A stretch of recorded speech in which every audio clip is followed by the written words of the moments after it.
Aki, you were talking about fact-based information sharing and evidence-based decision-making in the transforming of the food system.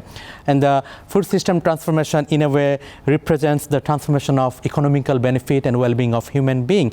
I'm more interested to learn about women and youth in agriculture and how empowerment of those community can be better, realized by the policymaker and by the government for overall economical development.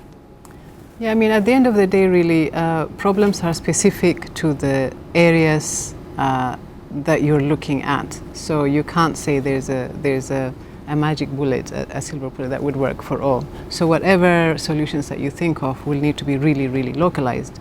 But in terms of how can you transform, I don't need to tell you that, empower women, you will empower a whole family. But I want to share a small anecdote of about 5 years ago. I was working with a tech company, a fintech company, and they had created this mobile lending app for low-income women. Mostly they called them for mama and bogas. These are women who sell vegetables from the farms and then sell it on the streets.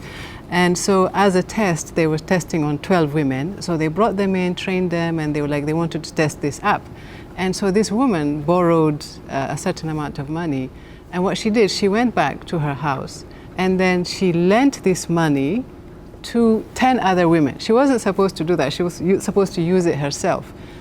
And then they lent it to 10 other women. So instead of one woman, it became 20 women. So this kind of gives you an idea of empower a woman, you would empower a community. The whole community, yes. Right. So that's kind of how women work, and youth as well. Yeah. Dr. Sheila, the food system transformation, it's a complex issue. It involves politicians, it involves private sector, it involves smallholder, it involves consumer, it involves vegan and everyone who not. Yes. So I don't know, where to start the question and end it, but this transformation is happening, and why Alliance is playing the role in the transformation? Because food is one of our most sacred things.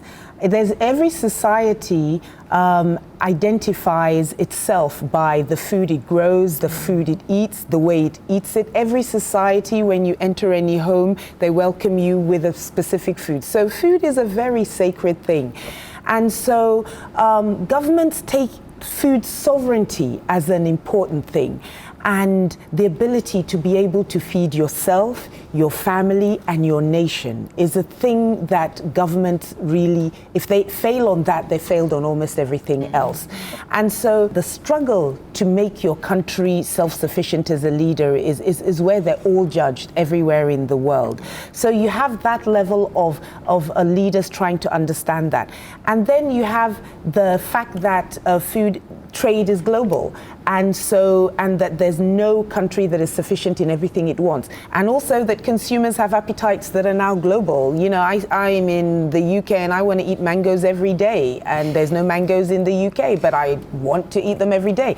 And the government, through its trade policies, makes sure that the average UK citizen can affordably eat a mango every day, even though the cost of eating this mango, when you think about, I can buy a mango for less than £1 in the UK, but really this mango has flown how many miles through how many continents? How much did the farmer get for that? So, and how much carbon footprint is how much carbon footprint is that? So, some of it is about our appetites as consumers. Also, we have to understand the impact of our appetites and the demands that we make, and also for our governments and our markets to adjust themselves to more equitable food systems that are fair, not just to the producer, but also fair to the planet, so that we're not, because of our insatiable appetites, we're not casting an unfair burden on the planetary system. I'd like to request you for a last take-home message for the next generation farmer and next generation scientist. You are an advocate for science globally. We'd like to hear from you for our local audience and our young generation farmer and scientist. Any last take-home message from you? My last take-home message is that the future is here. We need to be ready for the future that is at our doorstep. And in this future, there is a revolution which has started that includes biological systems, engineering systems. This is the fourth industrial revolution. So all technologies are much more complex. And we have to understand them so that these technologies can serve us and not become our gods.